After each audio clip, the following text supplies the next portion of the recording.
What's up? It is Sunday night, which can only mean it is time for another episode of Explain Yourself. Joey, how's it going, man? It's going good, man. How are you? How was your week? We took last week off because it was a holiday. Yes. But man, did you eat some good food over the American holiday? I ate a ton of good food. In fact, I think I've probably undone about 2 months of pretty solid dieting effort in just a week and a half. You've been doing the fasting, haven't you? Yeah. Yeah, I think I've undone it all. It really have. Man.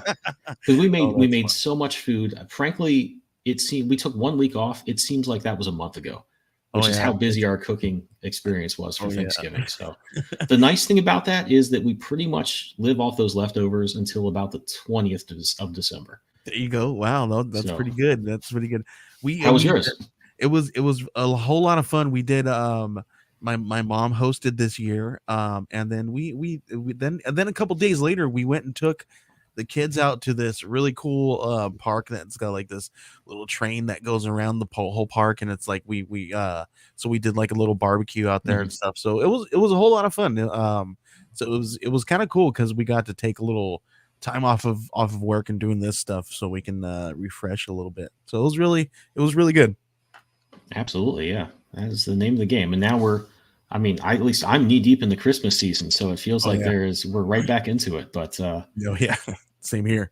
But I am glad to be back here, and we have some great guests here tonight to talk about an awesome Christmas book. I'm going to bring in Tony and Dave. Guys, how's it going? Hey. Good. And they're here to talk about Taft Sturgeon, Holiday in the Stars. Very cool. We are. So, guys, give us the quick, I've looked at this a little bit, but give us the quick breakdown on what this is about. I know it's a continuation of a previous book. This is kind of a Christmas special. So give us a quick breakdown on what this is all about. Tony, you want to do this one, or do you want me to do this one? You can do it. You have the okay. So I've got the nice pitch, so it's when a conniving robotics tycoon tries to replace the beloved detective Taft Sturgeon with AI-powered robots, he inadvertently sends Taft on a magical Christmas journey to the North Pole, where he teams up with Santa and Mrs. Claus to save the holiday season. Or it's what if John Candy starred in A Cosmic Christmas Odyssey? Uncle Buck Rogers is Uncle Buck Rogers. Yeah. That's pretty solid right there. Yeah, it took several trying to condense down to like something that is truthful and what it represents. Yeah. Cool. Very cool. So it's awesome to have a Christmas book up here now. I'm a sucker for anything Christmas related in the season, even not during the season. Yeah. So I'm really glad. Yeah, go ahead. Sorry. We had originally tried to get it finished before the holidays to get it out. But as it went on, that seemed like just too ambitious of a goal. So we kind of decided in lieu of that, actually running the campaign during the holidays would be the next best thing. And also the book is almost finished. I have to draw 15 to 20 more pages of it and it's all done.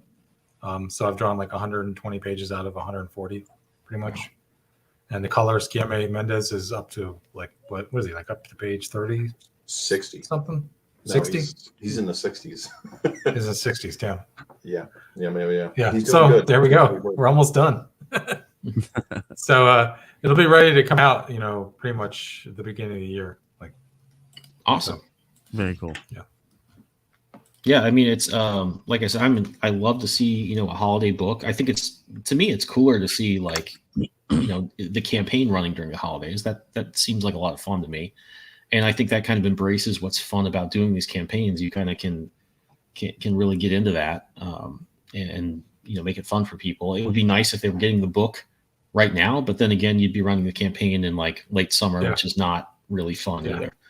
I was thinking about Christmas then. No one's Yeah.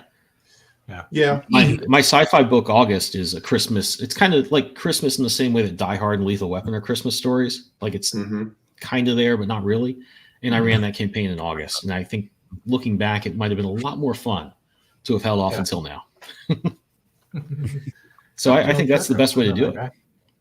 But guys, if you want to bring up the campaign page, we'll share that, and we can ask you a few more questions about this while we're looking through the art. Oh, do you want to? We also have a guest in the waiting room as well. We wanted to pull somebody else in really quick. Right. How's it going? What's up, guys? Hey, Peter, how's it going? I'm doing well, thank you. Hey, how are you? I'm just kind of juggling between my dinner and talking to you guys. So No So- worries. So, oh, go ahead. Sorry. no, go ahead. You're the host. Oh, I was just going to do a quick introduction. So Peter's book is Turning the Page on Superheroes with the Immortal Storyverse. This is kind of a line of books that is kind of coming all together at once. And this is kind of an interesting campaign. So can you give us a quick breakdown on what the campaign is and all the books that are included in it? Sure. This is our sixth Kickstarter campaign from Immortal Studios. We started 3 years ago with the ambition to bring together all the various influences that's ever existed in a genre known as wuxia, martial arts fantasy genre. So we actually, through 4 previous books, we brought everything from grounded action, which is kind of where Bruce Lee or Jackie Chan or Cobra Kai would live, to like where Crouching Tiger, Hidden Dragon would be, to where the Matrix would be in terms of like fantasy, and then all the way to where a Monkey King or Dragon Ball Z would be. These are kind of like very fertile subgenres within this larger martial arts fantasy universe that now that we've successfully launched and funded, usually within the first day of all of these projects, not usually, we always funded within the first 24 hours. We decided to do something, bring together, because these 4 pillars are actually part of the interconnected world we call the Immortal Storyverse. And as superhero fatigue is really setting in, I don't know about you guys, I've officially checked out, I think after a 15, 20-year run, that in creating this interconnected world, I wanted to explore themes that are more practical and accessible to the average person.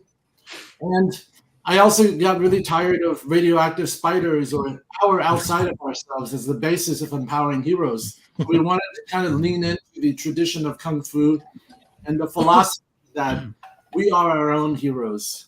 So we wanted to bring in a lot of the how into the storyverse. So this Turning the Page on Superheroes is a super campaign because we're launching 4 brand new issues of these 4 titles while pulling back the layer and saying, wow, this is how they're interconnected. So it's kind of a thematic campaign. The previous campaigns have been The Adept, which is what happens when a young woman, written by Charlie Stickney and drawn by Yishan from Buffy the Vampire Slayer. This is a book about a young Chinese-American woman who dreams about being trained by a Shaolin master.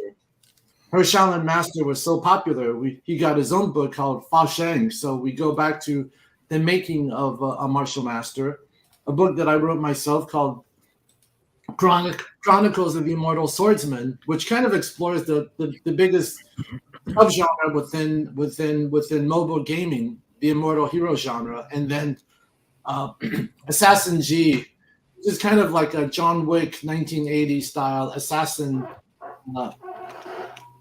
type of story that is very similar tonally to a Crouching Tiger, Hidden Dragon, albeit modern.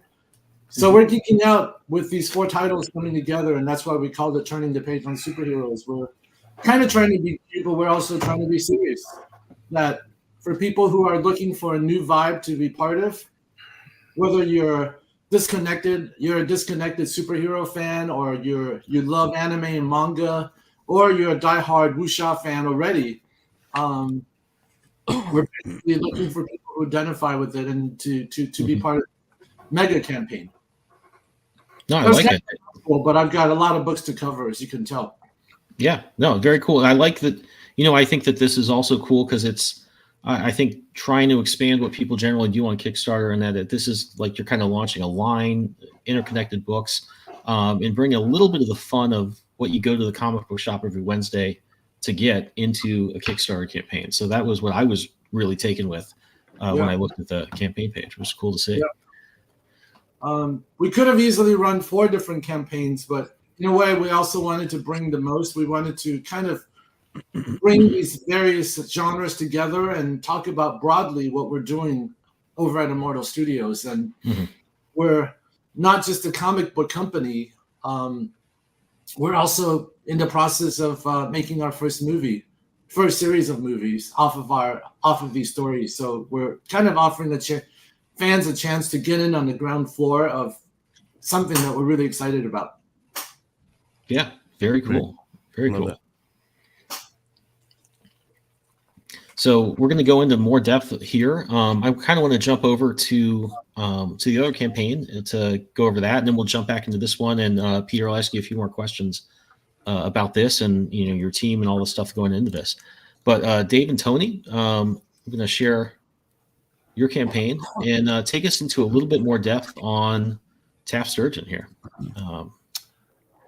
Taft Sturgeon is a agent for Intergalactic Child Protective Services Agency. We did a 32-page collected edition back in 2016 that we funded on Kickstarter. The story originally ran in the back of Image's Shutter, and we collected it and crowdfunded a collected edition of the first issue, so to speak. And so this is a 140-page graphic novel where we pick up where we left off from the first issue, and you see the character Taft as he's kind of branched out on his own. He's gone from like working for this government agency to basically becoming a contractor or running his own PI business, essentially. And he just goes around the galaxy helping kids, orphan children or children in need all over the galaxy, all different types of aliens and stuff. And it's basically like David was saying, it's like Uncle Buck in space. He's like John Candy. If John Candy was like a sci-fi action hero, but it's kind of like got a little bit of a Logan's Run vibe with the sci-fi. So yeah. And this one, he kind of is like, sorry, go ahead. Oh, no, go ahead. I was going to just compliment your artist a little bit here. But I That's love it. the Venture Brothers vibe this has going on. Really cool stuff and really awesome colors as well. I love that hair. It's got like a total, I don't know, it's not alfalfa. Yeah. Yeah, it's like a pomp. Jimmy Neutron. Yeah. Well, yeah. He's David. What was the character he's dressed as? Ed Grimley. Wow. Martin Short's. That's what came to mind. Yeah. Okay. Ed Yeah. Grimley. I usually don't make references like that because it really dates me. But you guys, since you did it first. No, we're embracing it. No, Yeah. No, that's what it said in the script. David said Ed Grimley, and I was like, all right, I know Martin Short. So this is an old farts podcast. Yes. Very much. Maybe. Yeah. So in this story, he kind of picks up Taft's in the middle of the case. He's trying to catch this small time crook called the Peddler. The Peddler basically sells like Elf on the Shelf type figurines, and but once they get into people's houses, they kind of reveal themselves to be these little aliens, and they basically ransack the houses. So he's trying to catch this guy, but then the story kind of unfolds into a bigger plot. It's more like world altering and engrossing. And I'll let David pick it up from there. Yeah, what Tony said. So yeah, so Taft ends up getting an opportunity from a wealthy like robotics manufacturer, and he for a consulting job, and some malicious intent ends up happening, and Taft gets sent through a black hole, and he ends up in the North Pole. And I'm wondering if we have a couple of those. Yeah. So, this is like. Oh wow. Yeah, this is the factory that Taft is going to head out to, and these giant. It's on the edge of a black hole. Yeah, on the edge of a black hole, and these giant robots are like kind of keeping it from being pulled in. There's some the robotics manufacturer wants to create like facsimiles of Taft and have him consult on their personality and their AI. And he's like, I don't know if I want to do this. But when Taft gets sent through the black hole, we get this great like one-page kind of psychedelic spread of him and his journey to like the North Pole Christmas star, and like and it'll pick up from there. Around the middle of the book. Have you guys seen Disney's Black Hole from like I think 1978 Yes. 79? Yeah, because I'm getting that vibe here. Yeah. Yeah. Oh yeah, Yeah, I love it. Maximilian. we Man, pulled he was from in a that lot. shit. Maximilian. Yeah, Yeah. absolutely. Big red robot. No, I'm a big For sure. fan of that. Yeah, definitely. I'm on Very that cool. age. So, what went into your? I love that this is a Christmas book, and I know you talked a little bit about like the timing and all that. What made you really decide? Hey, let's go full tilt and make a Christmas book with this. I think he and I both. I mean, he and I both really. We come from families that celebrate Christmas in like the big American way, like food and festivities and presents and Christmas trees and lights and all that kind of great stuff. And we had both. Tony sadly has lost both of his parents, and I had lost my father. And this is kind of us like reconnecting to our familial roots, I guess, so to speak. And so, trying to capture those moments that we grew up with, and but have this like science fiction adventure spin, this like sort of pulpy, big-hearted adventure. And we wanted to explore like all those themes of like kindness and giving and like aspiring to be better people throughout the entire year, not just Christmas. But this happens to be taking place when and actually like towards the end of the year, like it's a time of reflection, and some of us who have lost those who greatly influenced us, it's like, am I living up to that legacy, or am I enough? And that's something that Taft is struggling with himself, and we explore that as well. Wow. And for me, creatively, cool. It was nice to do something that like I can show to like my younger relatives, like my nieces or my nephews, or like bring to a school and show to kids, because a lot of my work is a little more adult centric, So some of the stuff previously I can't sell at a table. I have to like make sure a child doesn't touch it, or I have to give them the preamble about like, hey, don't let your kid read this. This is whatever. And with this, it's like really nice to be able to do something that is like an all ages style book that we made that I feel like has heart and it's earnest. It's to make something earnest and kind hearted in the age of like cynicism and like a little sarcasm is I feel it's something that everybody could use a little bit of personally. Yeah, earnest was the thing I had in my notes here, and our guests on the show have a really crazy habit of just taking the words out of my mouth before I've said them. Very good. Nice. But I love the earnestness here, and that's what's I think really cool about and it has a little bit more depth. Dave, when I heard your description of kind of what you guys were trying to put into this, I think that's what makes a lot of Christmas themed stories work, is there's a little bit of reflection, there's some grappling with things that are a little bit sadder, in contrast to the season. And I think there's I'm a big fan of Shane Black. I know he's a little controversial, but he's obviously written some great Christmas stories. And I think people have asked him, why do you set all these movies during Christmas? And so, well, there's just this contrast. There's, you can be a little depressed, but everyone else is feeling great. And that you have this really black and white thing set up, and it almost tells the story on its own. So I think that's what, hearing that you guys have a little bit more depth to this story, that you're, that's kind of what you're pouring into it and trying to get out of it. I think that really adds a lot. As a reader, you're going to get something from that that's going to be really cool and fun and take you away with something pretty good for the season. Yeah. And that's what we were trying to achieve, because it's like what actually Christmas, how it affects other people, like how it affects people on the spectrum, right? Like, so we have the exploitative, mogul creating things and trying to like tap into manufacturing kindness and manufacturing like goodwill and good spirits, just so that he can, sell it. And then you have Taft, who is actually like the representation of that kind of stuff. And he wants people to like aspire to a better being and a better individual and group and family and all that kind of stuff. So that's another thing that, yes, you hit it on the head. So can I get this before Christmas? Sadly, you cannot. Yeah, I can send you a 22-page ash can though. You can. Yeah, I can send you the first 22 pages, and we're currently still in production. We have about 60 pages colored. Tony has drawn 119. I believe I've written like 130 or so, and then I love your theme, by the way, guys. maybe we could do a collab on our respective Kickstarter campaigns. I'd love to feature Yeah, and bring some of that vibe to our fans as well. Very cool. absolutely. So I've got a question. I am the guy who talks about the marketing and all that stuff. So what kind of marketing challenges have you guys seen from this campaign, from the last campaigns that you guys have been involved with? You know, it's always a challenge for us because I think that we do everything ourselves, and a lot of this comes out of our own pocket and out of our own time.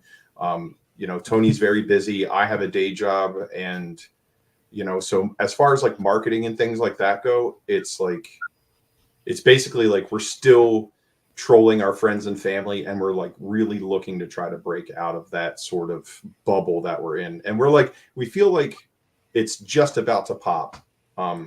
So it's always been a challenge period, because it's like we are telling stories that we want to tell, and we understand that, you know, that's not for everyone, but it's also a challenge to find all the people who it's for. And I think that's what we're trying to do with this is to try to like get people, like, it's not just, it's a Christmas story, but it's also a science fiction adventure story. It's pulpy, it's fun, it's kind-hearted. Earnest is the word of the night. But yeah, that's where we've been.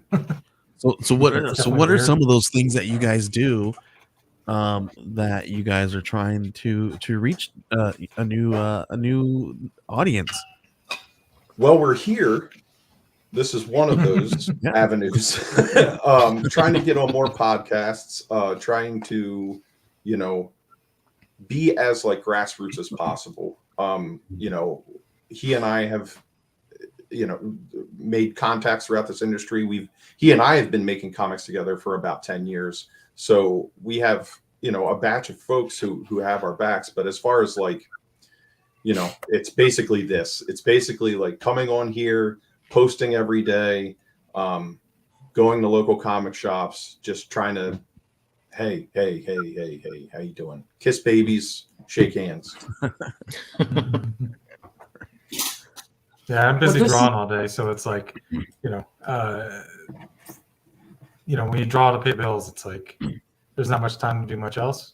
So like, maybe go to a show here or there, but it's been a while. So for me, it's just like which can be difficult, right? Because when you're a creator and you are the artist, or you're the writer, you have your head down, and you are a little busy sometimes. So when you have your head down working on the next project, or sometimes you got to be 1 or 2, 3 projects ahead, there's no time for you to go out there and market yourself and do that stuff. So a lot of times we see creators, pop their heads up, and you're like, okay, they're probably about to come out with something. Just keep an eye out, right? So what are some of these things that we as creators can do to kind of keep ourselves in the mix a little bit, so that we're not just popping our heads out from under a rock every few months?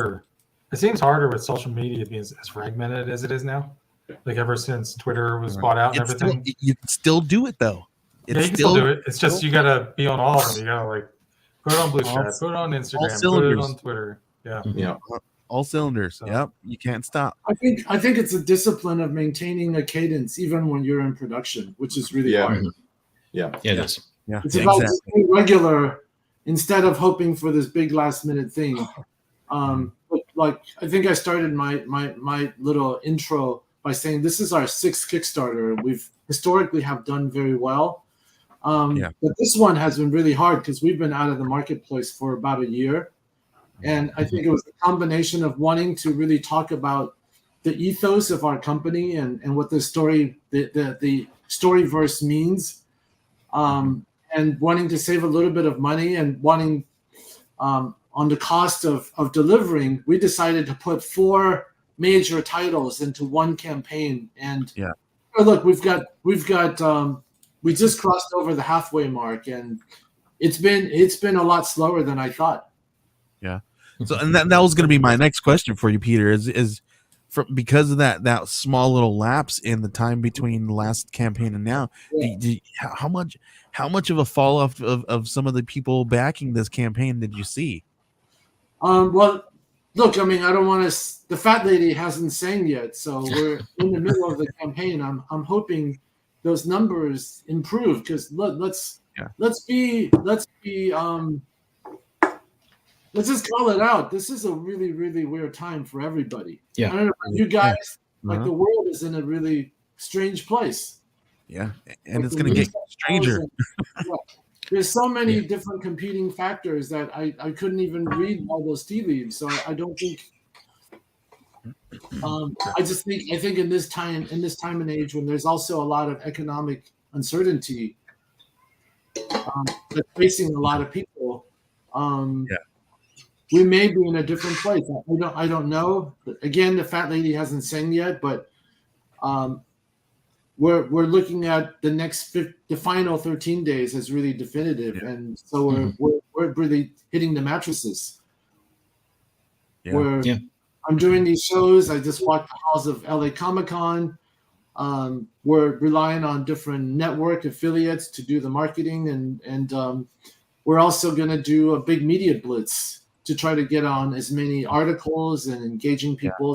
So like, I don't know which ultimately. And right now that's difficult because they're all filled up. They're all either really filled up or they're backed up, backlogged.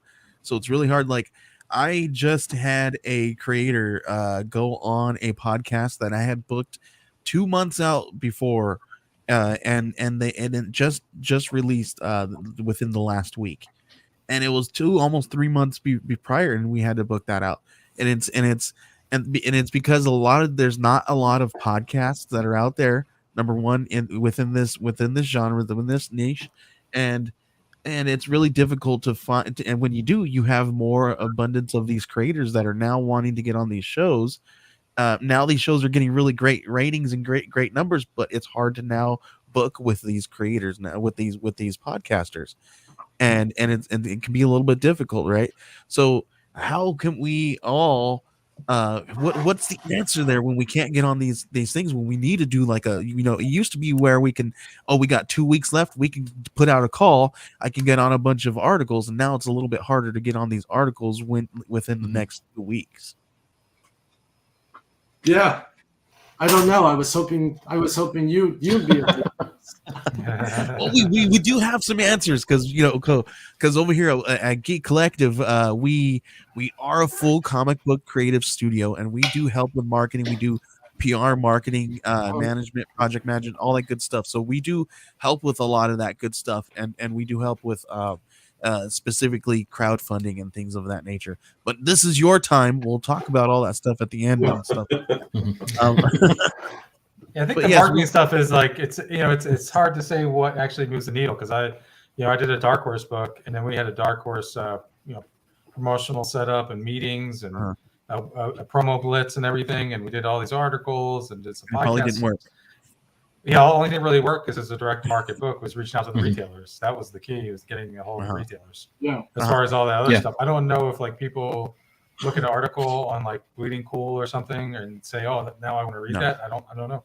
I really don't know. Yeah. Do they look at a trailer? And it changes so quickly. I mean, when I get the feeling that right before I launched Scarlet Twilight, I think it was early 2021, the thing to do was like Facebook ads. That was killer. You got like a 10-to-1 Facebook. Listen this, and then that fell off a cliff. You guys want to hear? Do you guys want to hear one big huge tip that's gonna blow your mind, and why? Because this is a visual medium, right? Start a Pinterest page. Put all of your stuff up there. Put your links up there, because Google uses Pinterest for SEO. So there you go. That's a good have a Pinterest page. There you go. And then every time that you post, or if you put out a blog on your thing, post those pictures from the Pinterest page on that post, on that blog, because then it generates even more SEO for people to search. The searchability is a lot. It gives them more availability to search that one thing. So that was a really good nugget, actually. I was a little bit skeptical at first, but you won me over, Joey. I'm telling you, we're full, and this is why we do this for a living. Me and Ben, well, this is what we do. We sit in front of our computers. We have to have our fingers on that pulse when it comes to marketing. You know, Ben is in marketing. He has these big, huge commercial jobs with these things. We don't want to talk about them, but he does this for his day job, and this is my day job. I run this collective where we work with comic book creators on a day-to-day basis, and this is what we do all day long, and we have to make sure that we always know what works and what doesn't work. And the thing is, not one thing is going to work for one creative team or the other. It's right. You have to, and it's always changing. Things are always moving. With marketing, not one thing is changing. You can't sit here and talk to these old school guys. They're like, you know, that do the same exact things every single time. Yeah, they might work on a larger, grander scale because you're throwing tons of money at it. But if you actually look at it, they're losing a lot more money because they're not strategically doing the right things that are actually going to get you the ROI that you actually want. Yeah, I think. So what are the right things today in this kind of climate? What's that? Mm-hmm. What are the right things? The right things are, it's going back to the basics, is still word of mouth. Yes, I agree. Yeah. Mm-hmm. Yep. You know, honestly, all you need is a couple of like high profile people sharing your page or talking about your book in public, and you'll see a bit of a boost. You know. Yeah. I just had a Zoop campaign for a book I did myself like a couple months ago. Oh, which one was that, Tony? It was called Pork Chop Robot Killer. Okay, cool. All right. I just got the last variant cover in, and I'm getting ready to send that off to the printer in the next couple of weeks. But that was like, the goal was pretty modest. It was like $3,000, I think, was the goal, and we hit the goal, but it kind of was like a slow climb, you know. But then once I got a couple of like, you know, retweets and a couple of posts from some high profile people, I saw my numbers go up, you know. I'm not gonna say hugely, but it was enough for me to notice. And then I feel like once you hit the halfway point on these things, it's kind of like the ball starts rolling downhill. Yeah. You know? But it's just getting to the halfway point, and we're like $500 away from our halfway point. So if anybody out there wants to get a holiday graphic novel of 140 pages, you can get a commission from me. There's original pages up on the site as well. So there's stuff still available. So. Mm-hmm. Help us get that halfway point so we get that ball. Very cool, very cool. Another tip, though, here's one: when you're this so close to your funding goal, is you want to hit that email and hit your backers that are already pledging to your campaign and try to upsell them or create a brand new tier that is a deluxe digital or deluxe something, you know, that's not going to have a big, huge extra cost to your printing budget, right? So you do that, you create that, and then you just campaign for the people who are already giving you your money and to increase their pledges. Mm-hmm. Yeah. Mm-hmm. That's a good idea. Yeah, I mean, that's something I kind of am really trying to work out how to do for my next campaign. It's like you've got, you know, a certain amount of people are going to just see it and back it, and then there are people that are, I hope, going to just follow along with the story because they have been. They went with me for the first scroll. That's why they want to see where it goes. And I think it's a real balance between, like, it's almost two separate things where you've got to like figure out, hey, how do I service these people who are going to like stay with me and follow and really make that a rewarding experience for them, and also be like separately concentrating on like, hey, what's the thing that brings in a new reader that makes this just look so undeniably cool that you've got to come in and check it out. And I think those are actually two different experiences you kind of have to really keep in mind, especially if you've got an ongoing universe or story. Yeah. Yeah. What are the tactics for retention? I'd love to hear your best ideas for bringing old backers, because we have a few thousand previous backers that have been very loyal. Keep at them. What you got to do is you got to keep low.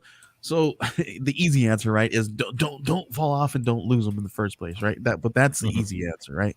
The hard answer is you know, you gotta go start back at square one and try to regain their attention again, right? Because if they're following you and they signed up for your newsletter, there's already an interest there to because they want to stick around, right? So give them a reason to stick around. You know, throw some freebies at them if you have enough in the budget to do something, or if you have something laying around. create a giveaway. There's all kinds of different things that you can do. I don't know. There's tons of really fun things.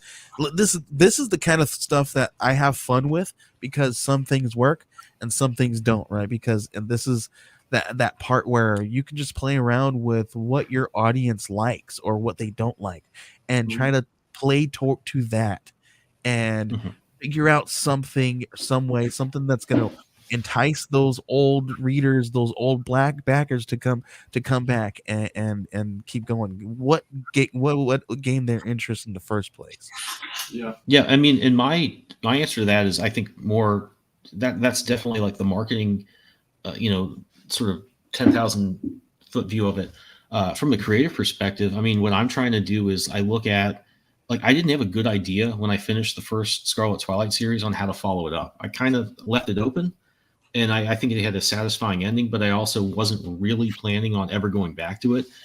And then it just kind of gnawed at me, and I thought, okay, what's not necessarily just a good thing for me to go back to and find satisfying about revisiting that world, but like, what if you liked the first one, if you liked the things that were featured there, the old school superhero stuff, all that, what would be a good escalation of that, and also be a little bit surprising? So I think I had to kind of take maybe 2 or 3 more steps back than I thought I did creatively to find a good way to get back, like a satisfying and also a little bit surprising way to revisit this world. And I think part of that is always going to have to be, and that this runs out at some point, but like some of that is always going to be scaling up the experience. And I think that's what's cool about your universe a little bit, is that you're bringing all 4 of these things out together. You're really selling the idea that, hey, this is an interconnected thing. This is building to something, and there's some momentum to it. And this is going to be a fun experience to follow through with. And I think that's a little bit marketing, but I think that's also a creative decision. Like, you have to just put yourself in people that are going to back you no matter what, but also people that maybe didn't go into the first one but were interested in, or maybe you're seeing it for the first time. You have to, I think, come up with something that is like undeniably interesting, and I think also a little bit unique. I don't think I see a lot of books on Kickstarter that are, hey, this is a line, and these are all 4 really good books. This is going to be cool. This is going somewhere. It's been somewhere, and it's a fun time to jump on. I think that makes a statement, and I think that's creatively, I think, what you need to do. You can always also some of those people who, if you see that they are not opening any documents, or if you're using like a MailChimp, and you can see how many people open up your emails, and people who don't are opening them, but they're not sticking around, right? Toss some freebies in there, toss some free digitals, toss some free something, in there to kind of keep them. Like, think about like all those junk emails that you get, and you sometimes you're like, oh, what catches your eye? What makes you open up one of those sales emails, right? So kind of think about what made you open those up, and kind of think about how you can do the same kind of things with your audience. Yeah, and I think that gets into the, I think that's where you, as a creator, we're really figuring out ways to connect with our backers and kind of build a one-to-one community a little bit, and just like, hey, what do you need out of this? And that's something I think that I always had a pretty good idea of what I wanted as a reader and what I was offering as a creator to readers. It was a little harder for me to wrap my brain around, okay, we're on a different platform. This is not just an apples to apples thing that you're not picking up the book in the shop every Wednesday. You're getting it in a different way. There is actually more to it than that. And I think there's more opportunities for interaction. And that can also be really fun. I'm planning a lot of stuff for my next campaign where people can like have an idea for a superhero that I'll put in the book. And that'll be, I think, a fun way to, it's going to be a pretty epic cast. So it's not going to be a huge, thing to shoehorn that in. But whenever I see an opportunity to maybe reach out to people and do something like that, that's where I think you're taking advantage of what crowdfunding is and what it can be. And that's awesome, right? Because you're bringing in your people through emails to be involved and get involved. You can see how many people actually interact with that, and it creates a completely different experience, right? Now it's not just a comic book, now it's a brand, right? Because now you're branding it with these different interactive ideas that you're doing, right? So it's really fun. Yeah. Mhm. Well, I'd love to chat with you guys offline because I think there's some pretty good ideas there. And but Yeah, absolutely. you guys have lists. Do those help? Because I think retention is part of it. The other part is really breaking through. And I think a few folks have really talked, like in previous campaigns, we had a lot of ink. Like we got a lot of ink. We had coverage and a lot of the publications, and similar to a lot of the reactions that we shared. I didn't see that they moved the needle forward necessarily in terms of new pledges. It was nice to have, but it didn't see them moving the needle forward, which begs the question: was like, how do you really punch through? Like, so how do you? So when you're not seeing the needle move on your campaigns, what that usually means is that you're growing your base, and you don't want to look at that as a loss. You want to look at it as, okay, something's working because people are actually opening these up, and feel free to ask the people, hey, what was the read rate on that article if you happen, so you can always grab your numbers if you need to, so that you can kind of look back and stuff, and that's never a bad thing to kind of reach out and ask, you know what I mean? Right. So you can always ask them for those read rates and the numbers on those articles and stuff, and just kind of compare if you're really like a numbers guy. But there's things that you could do, right? Just take a look at the numbers and say, hey, okay, people are actually reading this. And when you actually realize that, hey, you felt like it was probably a dropped ball, but people are actually interested and intrigued in reading it, that means you're growing your base, and you don't want to lose interest in creating that to continue to grow, right? So just keep at it, right? And yeah, you want to get to a place where those kinds of things, turn into some backers, right? And that's the key, right? You will start to see everything flip when you know that you've done everything that you need to do, right? You need to start. So what you're doing is you're starting to get that momentum back up, and as soon as you'll know, trust me, you'll know when everything is flipped. Well, we as creators really want to get there before it's flipped. We've got 12 more days, so a fair amount of time, I'd say. What do you guys think? I think the art's cool. Oh, absolutely. I love that cover too. The one with the with the sword.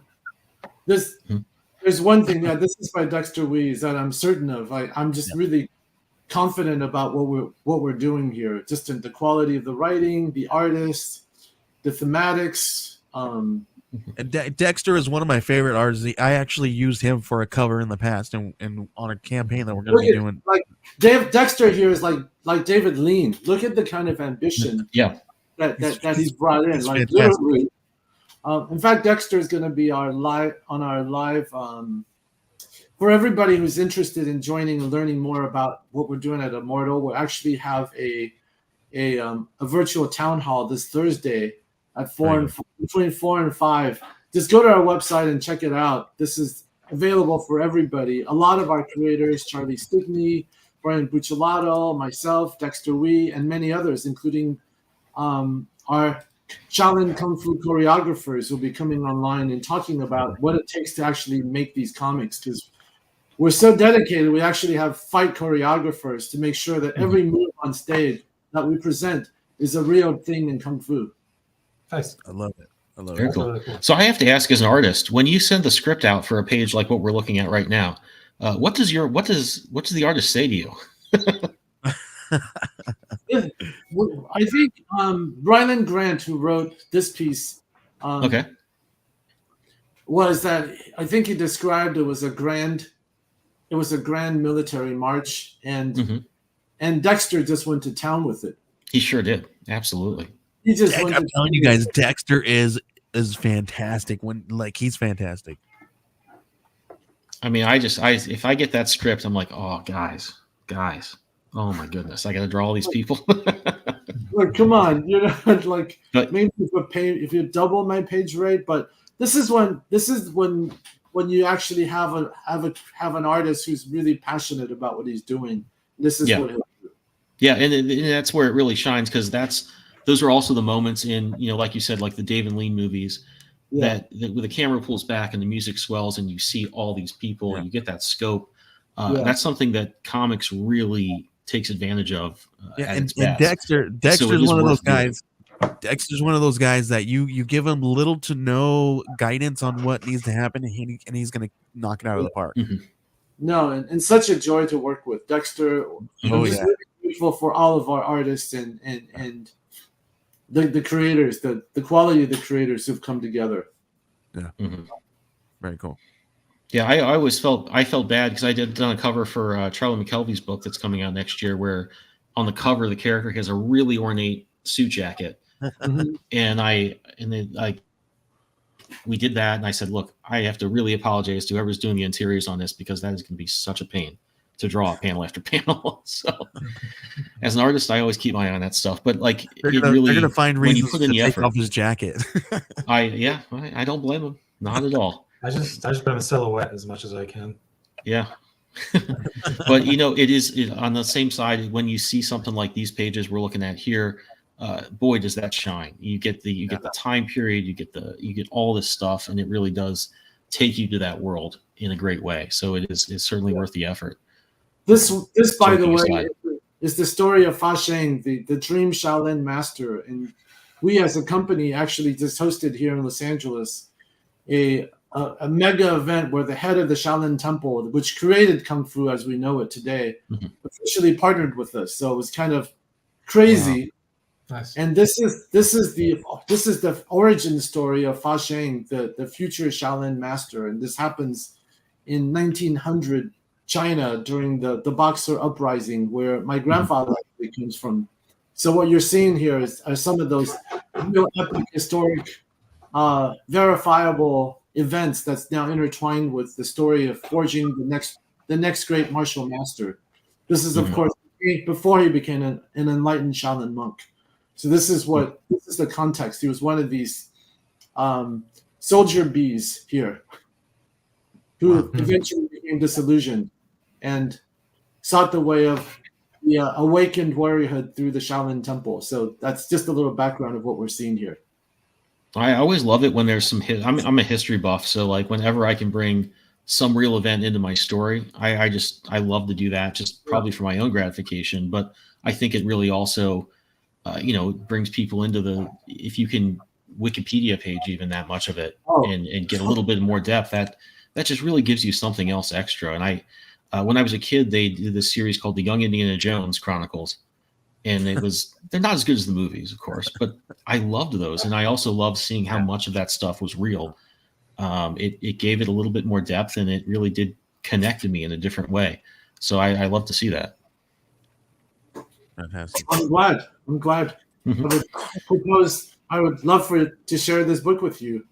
We have very similar things in all different aspects of the Immortal Storyverse. And we're really excited because this is 1900s, and we're like, what does that have to do with modern day? Well, through this campaign, you're actually seeing how these four stories are now interconnected.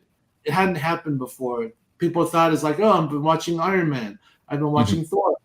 But now they're realizing, oh, wow, there's like an Avengers thing happening here. Without radioactive spiders, if you can imagine that. Well, they don't have to be everywhere. Yes. This is Assassin G, which is 1980s. Yeah, I love the colors here. Great stuff. And also the visual, the combat sequences. We actually spend a lot of time on getting that right. So we're bringing a lot of originality and authenticity. So the movements that you see here aren't really how they've been done in the past. And in this, we actually got an artist out of China named He Tao, who's the top of his game over there. So that we actually wanted to showcase kind of a more Eastern style of authentic martial fantasy action. So the movements and just the whole tonal vibration of these sequences are very, very different. Really proud. Yeah, I love to see that, because I think that I'm a big Rocky fan, the Rocky movies, and I wanted the last issue of one of my first comics that I did called August was going to be just a fight, and it was really important to me to really do not necessarily a particular fighting style because none of those characters were that, but I wanted the fights to have a real back and forth, and make sure that in the way that a commentator during a fight gives you some context and says, "Oh, he's doing this too much, or he's not letting he's letting his guard down here, or he's making this mistake." I wanted there to be some back and forth there to really just bring you in the same way you are brought in when you're watching a sporting event of some kind. Yeah. And I think that when you look at this is something that kind of deals with superhero fatigue in comics specifically.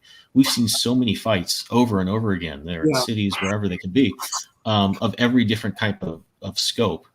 I think the real thing that brings that back home to people now is I think you need to give it some foundation and make sure that the moves seem accurate, and not necessarily super accurate in terms of fighting, but certainly accurate enough for the reader to follow and get that they're getting a little bit more detail and a little bit more sort of cause and effect than just Daredevil hits this guy and then he gets hit back and it goes on and on forever until some other thing happens. I think that real nuts and bolts getting in there has a lot of value in a comic book forum that I think a lot of people are going to, and it's a smart move. Well, that's part of our ethos. I totally agree with you. And look, even Jackie Chan, obviously his format is really filmmaking. He's one of his choreographers who actually was the fight director for Shang-Chi is also working with us, Andy Chang. Wow. When we talk about it, is we're trying to even instill the beginning, middle, and end in every kind of fight sequence. There's drama within the action, so to speak, in that you're telling subtler elements of character and storytelling even through the fight. Of course, that's really for the martial arts, the kung fu genre, where people come here for a lot of the great depictions of action. So like it's incumbent upon us to now elevate it and dramatize it more. Yeah, and I think that's where there's a real opportunity if you can just look at, and I think what you said hits the nail on the head, the beginning, middle, and the end. You have to really look at the fights, the moves, the choreography of that. How does that feed into the story? Is somebody like getting ahead of themselves in a fight and being overconfident? You have so many opportunities to just really explore where the characters are at, and give it like a lot more foundation if the choreography works and feeds into that visually. Right. Especially when you go from like I've always read those Batman comics where people are like, man, I really wish they wouldn't have like made like the fighting sequences between the pages or between the panels. You're like, that's horrible. Show me all the fight sequences. And for us, because we have 4 different quadrants where the kind of fighting and the kind of power that's available in those quadrants are different. So like it's like having like the Monkey King having fighting with Neo versus Jen from Crouching Tiger, Hidden Dragon, or the kid from Cobra Kai. They would all be different, right? Their capabilities are different, their subtypes, their energy. So like for us, it's really to being able to capture that in a dynamic way. Super cool. So that's another part of why we're really excited to showcase these 4 different pillars side by side. Very, very cool. Well, we have about 5 minutes left. If you guys want to stick around, Ben and I are going to talk a little bit about some of the stuff that we're involved in, and we're probably going to talk a little bit about what we do. You guys are more than welcome to stick around. But before we do that, we're going to want you guys to do a quick little, if I was walking through a con, what would you say to get me to come to your booth? Tony, go. Hey, how you doing? Do you like John Candy? Oh, are you a Grinch, or are you need your heart to grow 3 sizes today? Well, I've got the book for you. Taft Sturgeon Holiday Stars, a 140-page sci-fi Yuletide graphic novel full of aliens, AI bots, weird celestial baby planets, a giant walrus man who is a capitalist huckster overlord, Santa, Mrs. Claus, elves, you name it, we got it. Full color. Drawn by me, artist of Willer Stu's Teenage Mutant Ninja Turtles Rick and Morty and other fan favorites. Support my independent work if you're all about supporting creators and supporting independent artists. Yeah, and it's great that everyone loves the Ninja Turtles and they love the Marvel stuff and they love the Rick and Mortys. But hey, if you want to support those artists when they do their independent stuff that they own, come pick this up, because that goes right into our pockets as opposed to Bob Iger or whoever else. So All right, now you've guilted me. You sold me now.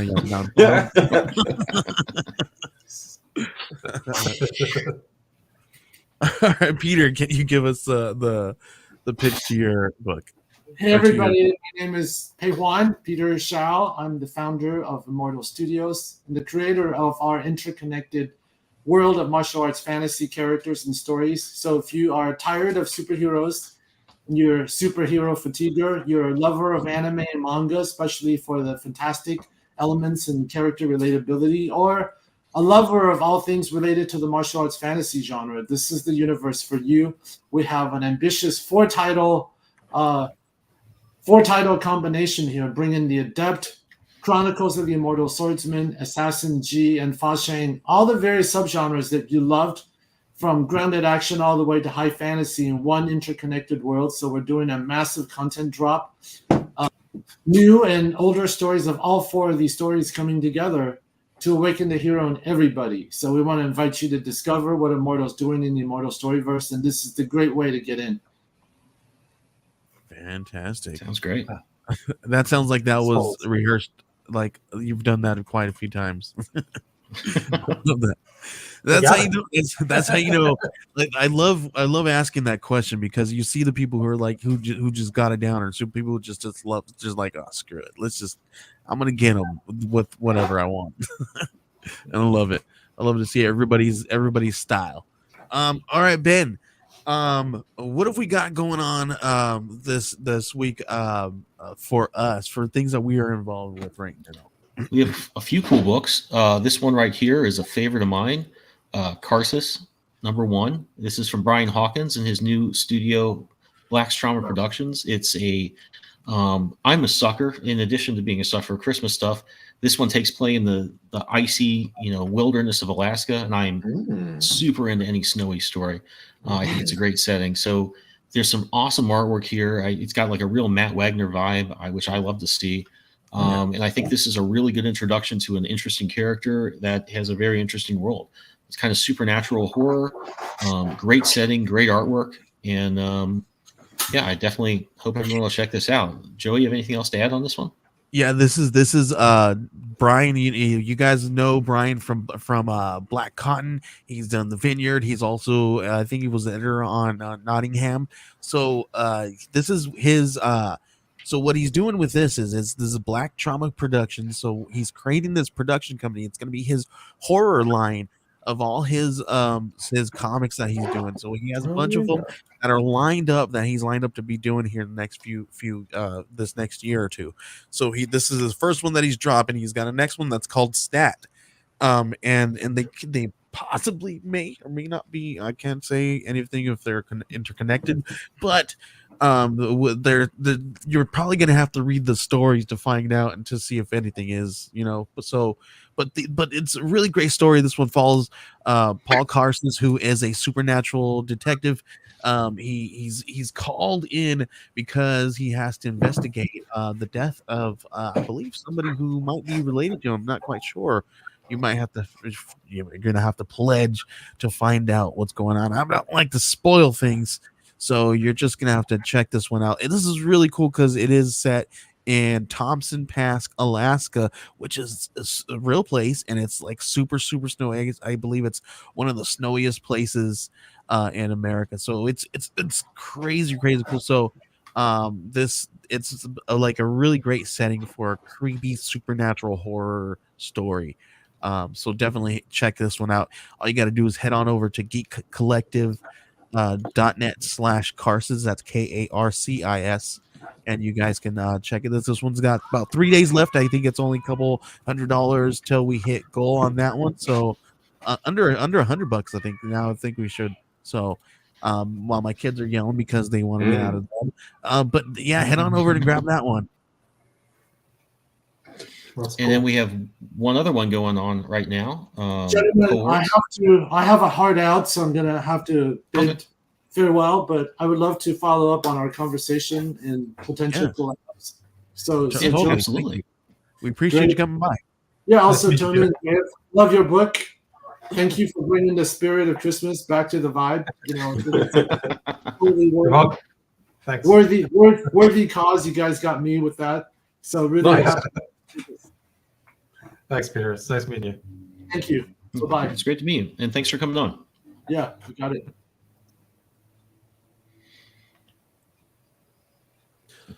All right, and we have this one here. This one's from our friends over at Oneshi Press. They're actually friends of Tony Gregorio here. So they are from the same amazing place in Missoula.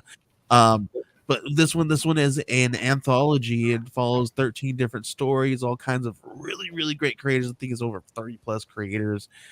Follows a bunch of really cool stories about cohorts, about people coming together and doing some amazing things. This I couldn't even read you off all the different creators, but so many awesome indie creators on this one. You're talking about supporting a great cause, because and for indie creators, this one has tons of people who you may know and you may not know, and who you're going to fall in love with. So you're definitely going to want to check this one out. Head on over to kickstarter.com/ or kickstarter.oneshipress.com. And you guys can check this one out. I think, how many days left on this one, Ben? This one has 4 days to go. 4 days to go, and I believe it's already hit its first initial funding goal. So anybody who backs this one will get the book and all the goodies that comes with it. So anything that you guys pledge is going to be an extra added awesome bonus. You guys get to help us reach some new goals and new milestones and unlock some really great goodies. So head on over there and try to get this one unlocked and get some really cool stuff. Oneshi Press has done a handful of I believe they've done a ton of really great Kickstarters. They have a really awesome reputation of fulfilling their orders and doing very well, and they're just a pleasure to work with. I know Tony can definitely attest to that. Yeah, JL and Lindsay live here. We all live here in Missoula, and they're good friends and they're good people. And I'm happy that they hit their goal. And looks like they're gonna get more. So it's a cool looking book. Very cool. Absolutely. We love everybody over there at Oneshi and everything that they're doing. And because we love Oneshi, I'm gonna drop just a little bit of a nugget here. We're gonna be actually collaborating with Oneshi Press, dropping something next year in 2024. We're gonna be collaborating with them. Ben's gonna have something in this as well, and my buddies over at Rabbit and Hat Studios. They are the people who are behind Grandma Chainsaw and Pocus Hocus and Horse and Hell. They are going to be they're gonna have something new there as well. So I'm not gonna say anything just yet. We might be dropping some hints on what's gonna be happening here in the next few days and the next few weeks. So make sure you guys are following us on social media, probably most likely on Twitter, so that you guys can. That's where most of all of our information comes out from. So Absolutely. really cool stuff. This is going to be a fun, really new venture for all of us. I don't think any of us have been involved in anything of this nature, but we've all kind of wanted to be involved in something like this. So very cool stuff. I'm not going to give any more information. That's it. That's all. Yeah, next week, stay tuned. I think we'll have some artwork to share. We came close this week, but Christmas got in the way. I wanted to share one thing. I've shared this a little bit before, but the pre-launch for my new comic is live now. I'm going to throw that in the chat. This is the sequel to We Are Scarlet Twilight. It's called Cobalt Crisis. It's basically if Crisis on Infinite Earths or Secret Wars had happened in the 1940s. It's going to take the universe that was We Are Scarlet Twilight and expand it in some really cool ways that will seem familiar and very unexpected all at once. So I hope everybody will check it out, and you can get over on the pre-launch for that in the link I'm dropping in the chat right here. Very cool. I So love Scarlet. head over there and check that out. Very cool. And then so I think that's about all we got right now so Mhm. far. We have a couple other things that we're going to be doing next couple of weeks, so stay tuned as well. But if you guys didn't know, we have a couple of cool things for you guys. We also we because we are affiliated with Gemini Mailing Supply, we have a really cool code for you guys. If you head on over to GeminiComicsSupply.com, you will be able to at checkout type in Geek Collective 10 to get you 10% off and the shipping price there, so that you guys can make sure you guys do that. The biggest thing here is I'm a big not because they pay us to do this, but because I love Gemini mailers. Is that I love the fact that you can receive your books and still get them in pristine condition. You always hate to see those nightmare pictures where you see, oh man, why didn't you guys send it in a Gemini mailer, right? And and your books, we love to give our money to these creators, and if we receive our books damaged, it kind of stinks sometimes. Absolutely. It takes way too long to draw this stuff to send it out half-assed. So I think that's the best thing I can say about it. So use our code, get 10% off your till over at Gemini Mail Display. And also, if you guys didn't know already, Geek Collective is a full comic book creative studio. So we help you with everything from concept to shelf. We'll even we'll do it all. We even have crowdfunding solutions for you guys. If you guys want to head on over to geekcollective.net/crowdfunding, you guys will be able to see what that offers. We have all kinds of really cool stuff. Ben, right now, his trailers are a hot commodity, guys. So you think trailers for your Kickstarter page is one of the biggest things that can help push you the thing over the edge sometimes. I don't know how many times I've seen people play a trailer. They're like, holy crap, that's a great trailer. I'm gonna back that just because the trailer's cool. I've seen that with my guys over at Rabbit and Hat Studio. They had somebody professionally do their trailer, and every time they play it, people are blown away. It's nuts. The amount, just to spend a little bit of money one time on a trailer that's going to help your brand for a long period of time, and people will be blown away just because of that one thing. And it's so check it out. Check out all the really cool stuff that we have to offer over there. And after we're a little bit over our time, so I'm going to just cut this short. But thank you guys for hanging out with us. Yeah, absolutely. It's been a pleasure. Thanks for having us. All right. So everybody, if you're watching this now or later, come back next week. We're going to have more great creators. We're going to talk about more great comics, and we will see you next week. And have a good one.